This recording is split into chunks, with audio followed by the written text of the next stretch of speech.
튈 수 있는데 제가 청소하고 그래서 들어오죠. 네. 걱정이 돼서. 왜냐하면 저기 사우나라서. 오늘도 교회 오신 모두를 예수님의 환영합니다. 저번 주에 이제 아베 전 총리가 돌아가셨죠. 오늘 저도 충격이 있더라고요. 뭐 사람을 좋아하고 안 좋아하고가 아니라 저렇게 그 영상을 보니까 충격이 좀 있었어요. 그래서 여러분 우리 1번을 위해서 그리고 아베 총리를 위해서도 여러분 많이 기도해 주시길 바랍니다. 그래서 제가 깨달은 게 있어요. 사람이 저렇게 갈 수 있구나. 정말 많은 것들을 생각하게 되면 아직까지 충격이 좀 남아있는 것 같아요. 역시 사람의 죽음이란 굉장히 슬픈 거라 다시 한번 생각하게 되었습니다. 첫 번째 예수님은 누구신가라는 질문으로 한번 시작해 볼까요? 오늘도 성경 여러 가지 제가 3가지로 나눠서 같이 한번 성경 공부 같이 한번 해보도록 하겠습니다. 첫 번째 예수님은 누구신가? 예수님 누구신가요? 요한복음의 설명을 보면 요한복음 1장 1절 태초에 말씀이 계시니라. 말씀은 예수님입니다. 태초에 말씀이 계시니라. 이 말씀이 하나님과 함께 계셨으니 이 말씀은 곧 하나님이시라. 쉽게 설명하면 A equal B, B equal C. 그렇다면 A equal C가 되는 거죠. 즉 리빙그 바이블의 번역을 보면, 그러니까 일본어 성경 리빙그 바이블의 번역을 보면 이렇게 되어 있어요. 그리스도는 하나님과 함께 계셨습니다. 그리스도는 모든 시대에 살아계십니다. 그리스도는 하나님이어서. 자, 다시 한번 번역해 볼까요? 일본어 성경 리빙그 바이블의 번역을 번역해 보면 그리스도는 하나님과 함께 계십니다. 그리스도는 모든 시대에 살아계십니다. 그리스도는 하나님이니까. 요한복음은 아주 명료하게 그리고 명쾌하게 예수님이 하나님이라고 기록해요. 근데 여러분 잘 생각해 보세요. 십자가에 달려 돌아가신 분은 하나님이라는. 우리는 아무런 저항이 없죠. 그러나 당시에는 이거 믿는 게 어려웠어요. 여러분 잘 생각해봐요. 하나님이라는 개념을 종교학에서, 종교 역사에서 하나님이라는 개념을 완전히 깨트린 사건이 십자가예요. 예수님이 누구 손에 돌아가셨나요? 신들끼리 싸웠나요? 아까 선이 싸웠나요? 아니요. 로마의 병사에 의해서 십자가에 달려 돌아가신 거예요. 우리는 이게 익숙해져 있어서 이해가 되지만 당시엔 이해가 안 되는 거죠. 그러나 요한복음은 정말 이게 믿음의 고백인 거예요. 예수님이 하나님이라고 고백합니다. 하나님이란 존재에 대해서 같이 한번 생각해 볼까요? 하나님이란 존재는 더 좋아질 필요가 없어요. 하나님이란 존재는 더 성장할 필요도 없어요. 왜? 하나님이니까. 더 배울 필요도 없어요. 더 잘할 것이 없어요. 하나님이니까. 만약에 잘할 것이 있거나 배울 것이 있거나 모자라는 것이 있으면 하나님 아닙니다. 근데 예수님은 누가복음 2장 52절에 보니까 예수는 지혜와 키가 자라가며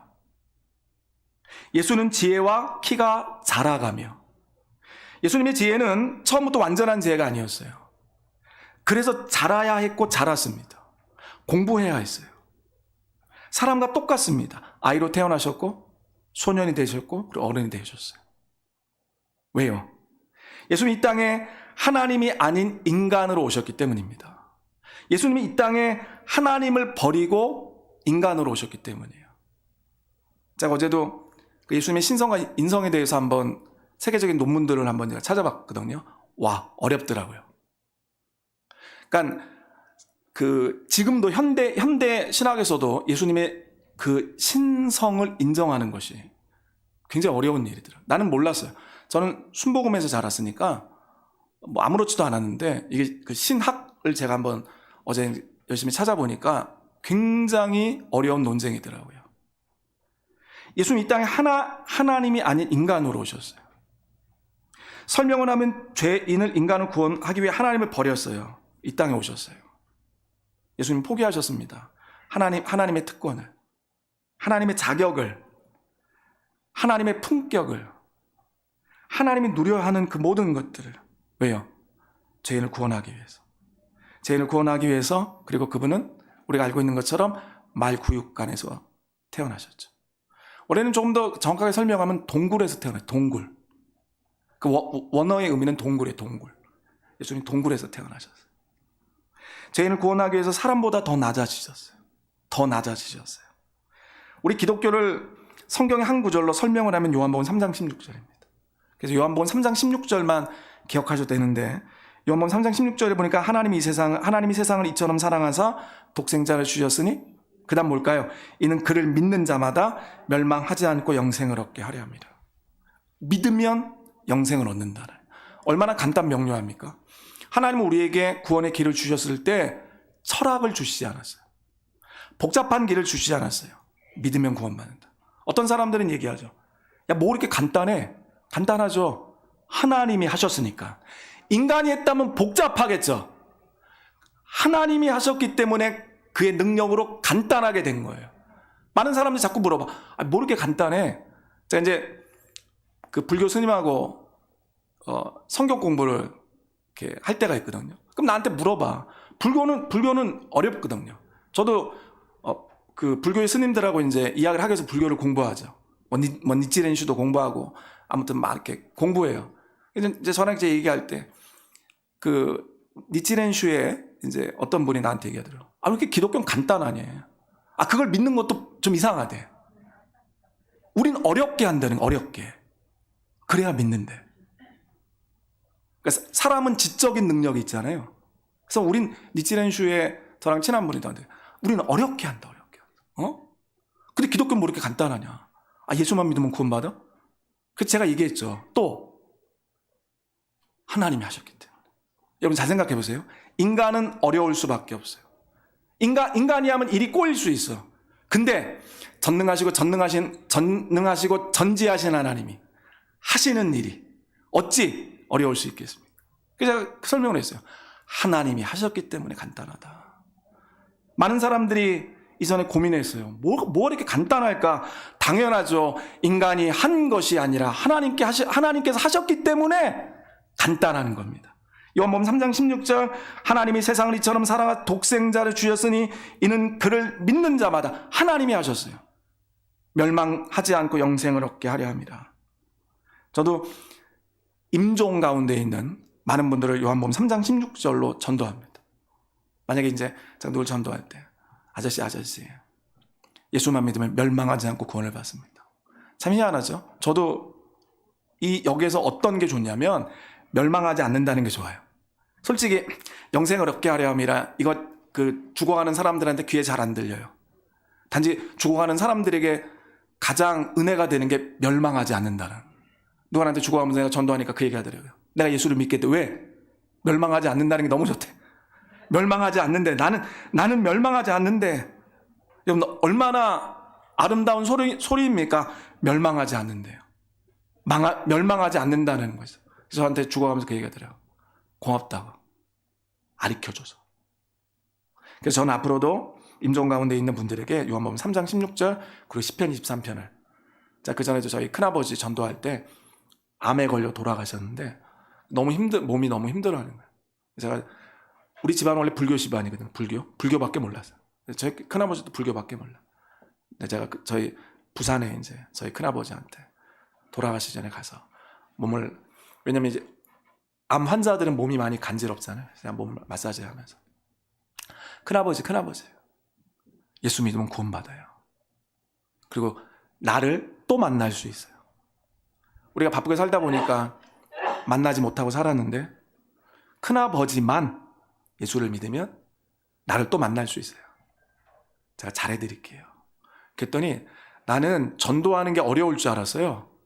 그랬더니 그냥 예수를 믿는다 그러더라고요. 평생 제사밖에 모르고 조상밖에 몰라고 불교밖에 몰랐던 분이 너무 그래서 내가 놀랬어. 내가 잘못 들었나 했어요. 이렇게 빨리 믿으면 안 되는데.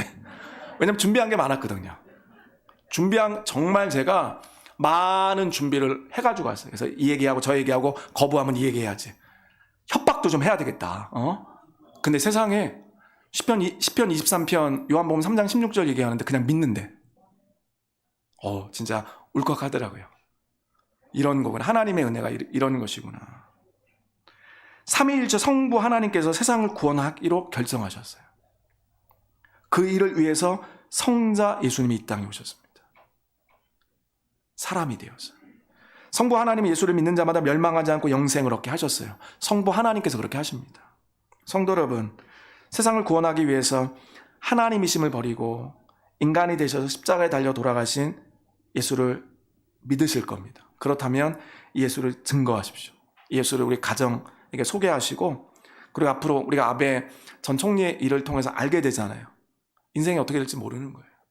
아베 총리가 그렇게 돌아가시라고 누가 상상을 했겠습니까? 그러므로 여러분, 늦기 전에 우리 가족들에게 예수의 복음을 말씀으로 증거하시길 주님의 이름으로 부탁을 드립니다. 멸망하지 않고 영생을 얻게 될 것입니다. 두 번째는 저번 주의 복습입니다. 창세기는 하나의 이야기가 아니죠. 여러분, 창세기 오늘부터 다시 한번 읽어보세요. 창세기는 하나의 이야기가 아니에요. 1장부터 11장까지만 봐도 7개의 이야기가 있어요. 7개. 그러니까 크게 나누면 7개의 이야기가 있어요. 전혀 다른 거예요. 천지창조 이야기, 에덴의 동산 이야기, 아담과 하와의 창조 이야기, 원죄, 최초의 죄, 원죄 이야기, 그리고 카인과 아벨 이야기, 노아 홍수 이야기, 바벨탑 이야기. 7개예요. 크게 나누면 11장까지. 7개의 이야기 중에 제가 어제 그리고 오늘 새벽에 천지창조 이야기를 보면서 굉장히 은혜 받은 구절이 있어요. 그게 창세기 1장 4절입니다. 하나님께서 빛과 어둠을 나누셨어요. 하나님께서 빛과 어둠을 나누셨어요. 하나님께서 천지를 창조하기 전에 제일 먼저 하신 게 빛과 어둠을 나눴어요. 창세기 1장 4절에 보니까 빛이 하나님 보시기에 좋았더라. 하나님이 빛과 어둠을 나누사. 하나님이 빛과 어둠을 나누사. 여태까지 이 말씀이 그렇게 큰 감동이 되지 않았는데 어제 그리고 오늘 굉장히 큰 감동이 되더라고요. 저는 요즘에 이전에는 스트레스 받으면 먹었거든요.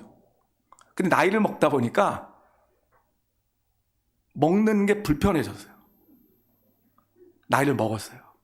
이전에는 먹는 게 그렇게 좋았어요. 그래서 이제 몸이 피곤하거나 그러면 저는 많이 먹었거든요. 근데 어제 몸이 좀 피곤하더라고요. 근데 먹지 않고 제가 뭐 했을까요? 기도했을까요? 잠을 잤습니다. 요즘엔 좀 패턴이 바뀌었어. 피곤하면 자. 그래서 어제 일찍 자고 새벽 제가 1시 정도 일어났거든요. 그래서 이제 공부를 했죠. 여러 가지 이제 성경 공부를. 그 가운데 제가 굉장히 은혜가 됐던 게 창세기 1장 4절에 빛이 하나님 보시기에 좋았더라. 하나님이 빛과 어둠을 나누사. 이 이야기가 기록된 언어는 히브리어죠. 히브리어의 빛은 오르예요. 히브리어의 어둠은 호셰크입니다. 빛, 오르, 어둠, 호셰크. 오르와 호셰크 모두 하나님이 주관하시는, 하나님 손안에 있다라는 거죠. 제가 오늘 아침에요, 이 말씀이 굉장히 은혜가 되었어요. 그렇지, 어둠도 하나님이 주관하시는 거지. 하나님이 주관하시는구나. 그러면 여러분, 혹시 현재의 삶이 빛인 오르가 아니라 어둠인 호셰크이십니까? 걱정하지 마십시오. 그 어둠도 하나님 손안에 있는 거더라고요. 마귀가 관리하는 게 아니라 하나님이 관리하시고 하나님 손안에 있다는 것입니다. 그러면 여러분, 만약에 호셰크가 싫다면, 이제 어둠이 싫다면, 우울증이 싫고 병이 싫고 가난이 싫고 약한 것이 싫다면 하나님께 기도하시길 바랍니다. 복음서에 보면 호셰크의 사람들이 예수께 나왔어요. 가나안의 여인도 호셰크였어요. 그 회당장 야이로도 호셰크였죠. 그들이 그냥 그것을 받아들이지 않고 변화를 강구하며 예수님이 찾아갔고, 예수님께서 그들의 기도대로 그들의 소원대로 변화를 주셨어요. 어둠이 빛이 되게 하셨죠. 여러분, 만약에 우울증이 싫다면 고치시죠. 여러분, 만약에 우울할 때 어찌 보면 우리는 이런 거야. 그 우울을 즐길 수도 있어요. 근데 만약에 여러분 우울증이 싫다면, 지금 나의 약점이 싫다면, 여러분 지금 내가 앓고 있는 병이 싫다면 어둠을 빛이 되게 하시며 어둠과 빛을 관리하시고 그 모든 것의 주관자 되신 하나님께 기도하면 하나님 바꿔주실 겁니다. 어찌 보면 우리는 바꾸지 않으려고 하는 문제가 있는 것 같아요. 저도 가만 보니까 바꿔야 할 것이 있었는데 그냥 같이 살았던 것 같아요. 그래서 제가 오늘부터 기도했죠. 바꾸길 위해서.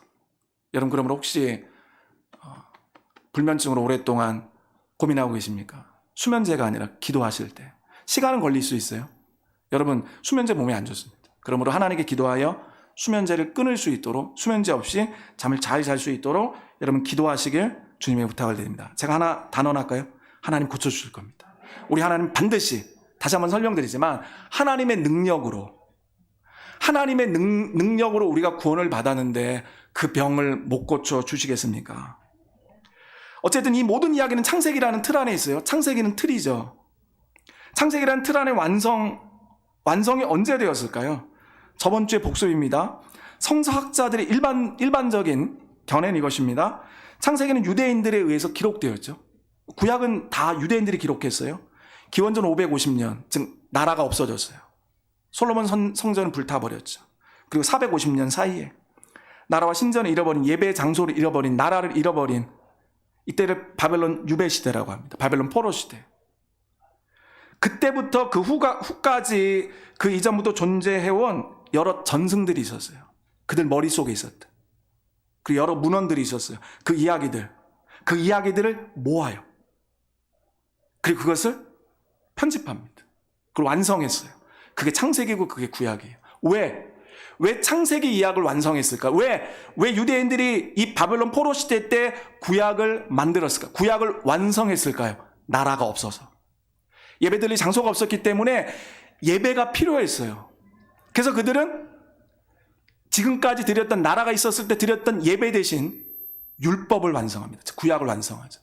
그래서 그 말씀을 가지고 그들이 살기 시작합니다. 그래서 이전에는 이 구약 성경, 다른 말로 히브리어 성경인데 히브리 성경을 그 휴대할 수 있는 휴대 성전이라고 그래서 부른 거예요.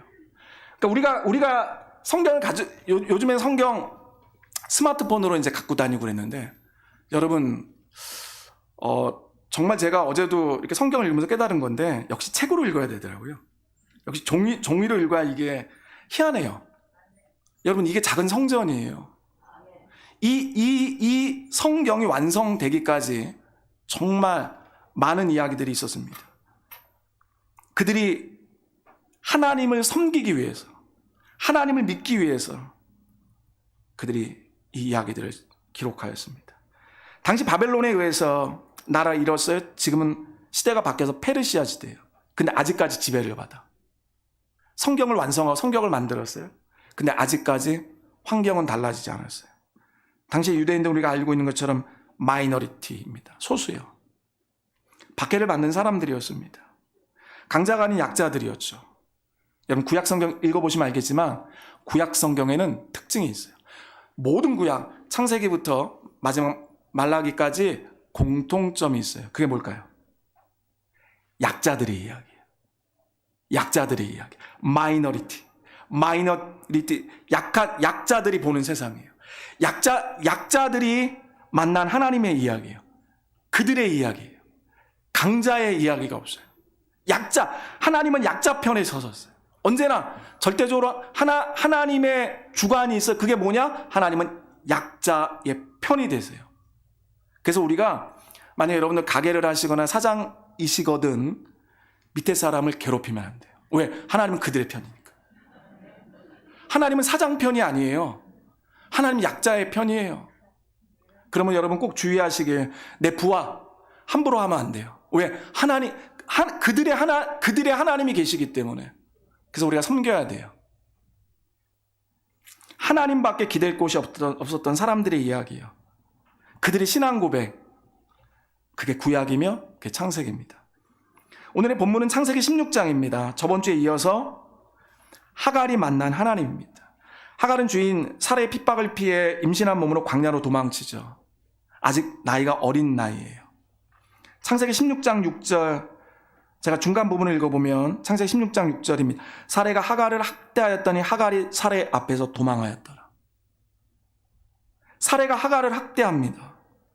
자신의 신분을 이용해서 하갈을 학대하는 거예요. 여러분, 우리는 구약을 읽을 때 실수하는 게 있어요. 그게 뭐냐면 유대인 편에서만 읽어요. 근데 유대인이 기록했지만 16장 6절을 읽어보시면 알겠지만 우리가 느끼는 것이 있을 거예요. 다시 한번 제가 16장 6절을 중간 부분 한번 읽어볼게요. 사라가 하갈을 학대하였더니, 나쁜 일이에요. 읽는 사람은 이걸 알 수 있어요. 하갈이 사라 앞에서 도망하였더라. 하갈은 여기서 어디로 가야 할지, 어떻게 하면 좋을지 전혀 몰라요. 아니, 얼마나 학대가 심했으면 도망을 합니까? 임신한 상태에서 먹을 것 없이. 도대체 사례가 얼마나 하갈을 학대했길래 임신한 몸으로 그냥 도망쳤어요. 하갈은 여기서 어떻게 하면 될지 모릅니다. 캄캄한 하갈에게, 어둠밖에 존재하지 않았던 하갈에게 하나님이 찾아오세요. 빛이신 하나님이 찾아오시고 16장 7절을 보니까 야훼 사자가 광야의 샘물 곁 곧 술김 샘 곁에서 그를 만나 주셨어요. 하나님이. 우리가 알고 있는 것처럼 야훼 사자의 정체는 하나님입니다. 하나님이 나타나셨어요. 2000년 전에 예수님으로 하나님이 오셨죠. 창세기에 하갈을 만나게 해서 하나님께서 강림하셨어요. 하나님께서 마이너리티 중에 마이너리티. 당시에 여자 노예는 상품이었습니다. 사람 취급을 받지 못했어요. 그 상품과 같은 여자 노예, 그것도 한 명을 위해서 하나님이 강림하셨어요. 제가 다시 한번 16장 7절에 보고 야훼 사자가 광야의 샘물 곁 곧 술김 샘 곁에서 그를 만나 그가 오셨어요. 하나님은 그리고 하갈에게 돌아가라 하십니다. 16장 9절에 보니까 야훼 사자가 그에게 이르되 내 여주인에게로 돌아가서 그 수하에 복종하라. 저번 주에도 나눈 내용인데요. 공동 번역으로 한번 보면 이렇게 번역되어 있어요. 야훼 천사는 주인 곁으로 돌아가 고생을 참고 견뎌라. 하나님께서 하갈에게 고생을 참으라 해요. 왜일까요? 좋은 일이 있기 때문입니다. 창세기 16장 10절을 제가 공동 번역으로 읽어보면 이렇게 일러주는 것이었다. 내가 내 자손을 아무도 셀 수 없을 만큼 많이 불어나게 하리라.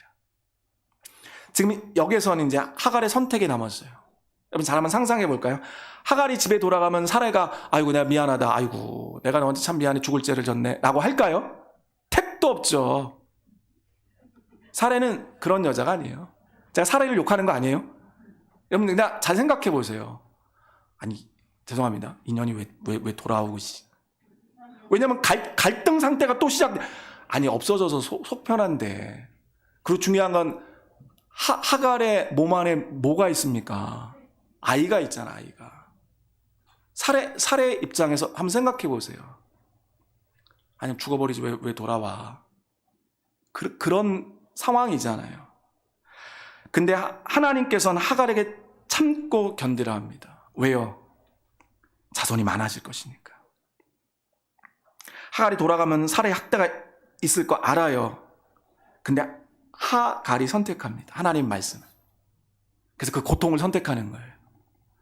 고생할 줄 알지만 그 고생을 선택해요. 왜? 하나님의 약속이 이루어질 것을 믿기 때문에. 여러분 그러므로 하나님의 약속이 이루어질 것을 믿고 지금 고생하시더라도 참고 견디어 나가시길 주님의 부탁을 드립니다. 혹시 내가 이놈의 회사 그냥 때려쳐야지. 아니요. 참으시길 바랍니다. 제가 장점이 있어요. 그게 뭐냐면 나는 잘 참아. 물론 20대 안 참았죠. 제가 이제 20대 음향 엔지니어 할 때 그 미국 유명한 회사에 들어갔어요. 근데 이제 우리 엔지니어 이 계열은 질투가 심해요. 서로의 기술을 인정을 안 해요.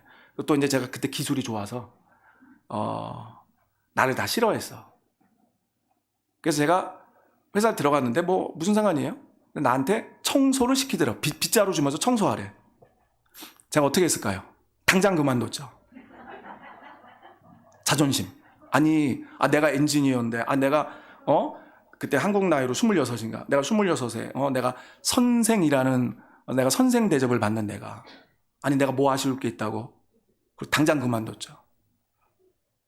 제가 일평생 가장 후회하는 것 중에 하나가 그 회사 그만둔 거예요.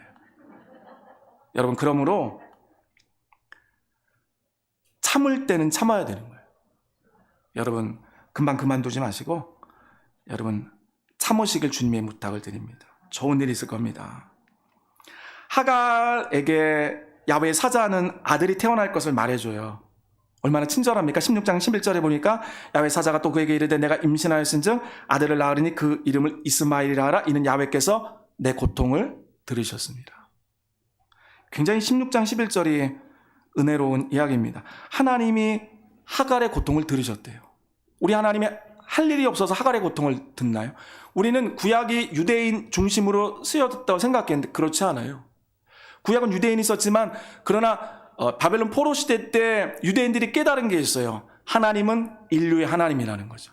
우리만의 하나님이 아니라 하나님은 모든 사람들의 하나님이라는 것을 그들이 깨달았어요. 사랑하고 존경하는 성도 여러분, 하갈의 고통을 들으셨던 하나님은 오늘 우리의 고통을 들으십니다. 약자의 고통을 들으시는 하나님 계십니다. 하나님은 사례만이 아니라 마이너리티 중에서 마이너리티인 하갈도 도와주십니다. 하나님은 오늘도 차별 없이 도와주십니다. 하갈은 하나님의 이름을 부르죠. 엘로이. 창세기 16장 13절 오늘 본문입니다. 하갈이 자기에게 이르신 야훼의 이름을 나를 살피시는 하나님이라 하였으니, 하갈이 자신에게 이르신 야훼의 이름을 나를 살피시는 하나님, 즉 엘로이요. 여러분, 하나님이 나를 살피시는데 어떤 두려움이 있겠습니까? 나를 살피시는 하나님 엘로이, 나의 고통을 들어주시는 하나님이요, 나의 고통을 알고 계신 하나님. 하갈은 그 하나님을 만나 감동하고 고생할 줄 알지만, 고통이 기다리는 거 알지만, 그리고 돌아갑니다. 그리고 이스마엘을 낳았죠. 해피해졌을까요? 행복해졌을까요? 천만에요? 불행해요. 근데 참어요. 왜? 하나님의 약속 때문에. 15년이 흐릅니다. 이스마엘이 15살이 돼요. 이스마엘이 15살이 되었을 때 이삭이 태어나요. 이제 어떤 이야기가 전개되실지 알 거예요. 이스마엘이 15살이 되었을 때 이삭이 태어나요. 또 몇 년이 흘렀어요. 그때 사레의 이름은 사라로 바뀌고 아브라함의 이름은 아브라함으로 바뀌었으나 하갈의 고통은 그대로예요. 사라와 아브라함에겐 축복이 임했으나 그러나 하갈은 그대로예요. 창세기 21장 10절을 공동번역으로 보면 아브라함에게 말하였다. 사라가 아브라함에게 막 그냥 때를 씁니다. 아브라함에 말하였다. 그 계집종과 아들을 내쫓아 주십시오. 그 계집종의 아들이 내 아들 이삭과 함께 상속자가 될 수는 없습니다. 아브라함은 사라의 말대로 하갈과 이스마엘을 내쫓아요. 하갈이 이때 전승에 보면 의심이 생겼어요. 하나님의 약속과 다르네? 하나님의 약속과 달라. 그렇잖아. 내쫓겨짐을 당해요. 전승에 보면 하갈이 이때 하나님 말씀을 의심해요. 의심할 만도 하죠. 참고 견디면 잘 되리라 하셨는데, 참고 견디기만 하면 잘 될 거라 했는데 세상에 잘 된 거는 쫓겨났어요. 창세기 21장 14절을 제가 공동번역 읽어보면 아브라함은 아침에 일찍 일어나 양식 얼마와 물 한 부대를 하갈에게 메워주며 아이를 데리고 나가게 하였다. 아침 일찍 세상에 아브라함이 하갈과 아브라함 그 이스마엘에게 나가! 쫓겨났어요. 하갈은 길을 떠나 얼마쯤 가다가 브엘세바 빈들을 헤매게 되었다. 이 이야기 얼마나 슬픈 이야기입니까? 쫓겨났어요. 세상에. 무슨 얘기냐면 그냥 죽으라는 얘기. 하갈과 이스마엘 입장을 생각해 볼까요? 아브라함은 비정한 아버지죠. 아침 일찍 쫓아냅니다. 아침 일찍. 아브라함은 아침 일찍을 참 좋아해요. 언제나 아침 일찍. 부지런한 사람이야. 근데 사람 쫓아낼 때도 아침 일찍, 여러분 잘 사람 쫓아낼 때 아침 일찍 쫓아내는 게 그게 좋은 건 아니잖아요.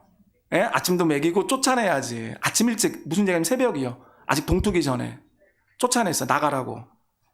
하갈과 이스마엘은 얼마나 슬플까요? 앞으로 살 길이 막막하죠. 하갈과 이스마엘이 너무 불쌍해요. 이 둘의 운명은 어떻게 될까요? 다시 한번 이전으로 돌아가 볼까요? 하나님의 약속이 있었어요. 그렇다면 너무 걱정할 필요 없어요. 오늘의 마지막 이야기입니다. 창세기 21장 15절을 공동번역으로 보면 부대물이 떨어졌어요. 부대물이 떨어지자 하갈은 덤불 한 구석에 아들을 내려놓고, 하갈은 아들 이스마엘에게 엄마로서 해줄 수 있는 것이 한 개도 없어요. 슬퍼요. 해줄 게 없어. 엄마로서 해줄 수 있는 게 없어요. 그냥 무기력해요. 창세기 21장 16절 공동번역 읽어보면 자식이 죽는 것을 어찌 눈뜨고 보랴 하고 탄식하며 화살이 날아가는 거리만큼 100m예요. 100m 거리만큼 떨어져서 주저앉아 이스마엘을 바라보았다. 하갈은 이스마엘이 소리 내어 우는데도 주저앉아 그저 바라만 보다. 해줄 게 없어요. 왜냐하면 쫓겨났기 때문에 이제 못 돌아가요. 갈 데가 없어요. 그저 옵니다. 하갈도 울고 이스마엘도 옵니다. 울 수밖에 없죠. 근데 우린 예상하죠. 하나님의 약속이 있기 때문에. 하갈과 이스마엘을 누군가가 도와주러 옵니다. 창세기 21장 17절 공동번역으로 보니까 하나님께서 그 아이의 울음소리를 들으셔. 하나님께서 그 아이의 울음소리를 들으셔. 주어가 중요해요. 하나님이 그 아이의 울음소리를 들으시고 당신의 천사를 시켜 하늘에서 하갈을 불러 이르셨다. 하갈아, 어찌 된 일이냐? 걱정하지 마라. 하나님께서 저기서 내 아들의 울부짖는 소리를 들으셨다. 하나님께서는 전에 울고 있는 하갈의 그 마이너리티, 하갈의 소리를 들으셨어요. 그리고 지금은 10몇 년이 지난 지금은 울고 있는 이스마엘의 소리를 들으셨습니다. 하갈은 이제 이스마엘 때문에 울지 않아도 돼요. 왜? 하나님이 오셨기 때문입니다. 이스마엘의 우는 소리를 하나님이 들으셔서 약 올리러 오신 게 아니라 도와주러 오셨어요. 제가 한번 이런 경우가 있었어요. 저랑 친한 집사님인데 큰 어려움을 당했어요. 근데 형제 가운데 굉장한 부자가 있어. 그래서 전화를 했죠. 도와달라고. 그랬더니 약을 올리더래요. 굉장한 부자예요. 당연히, 아니, 형제니까 도와줄 줄 알고 전화했더니 약 올리더래. 잘 됐다고. 고생 좀 해야 된다고. 그래서 막 그 억울해 하셨던 그 기억이 납니다. 우는 하갈과 이스마엘이 하나님이 오셔서 왜요? 약 올리려고? 아니요. 도와주시려고. 하나님은 하갈에게 이런 말씀을 하십니다. 창세기 21장 18절 일어나 아이를 일으켜 내 손으로 붙들라. 그가 큰 민족을 이루게 하시리라. 다시 한번요. 일어나 아이를 일으켜 내 손으로. 내가 붙잡아 주는 게 아니에요. 네가 그 아이를 손으로 붙들라. 그가 큰 민족을 이루게 하리라 하시니라. 하갈과 이스마엘은 광야에서 물이 떨어졌습니다. 근데 괜찮아요. 왜요?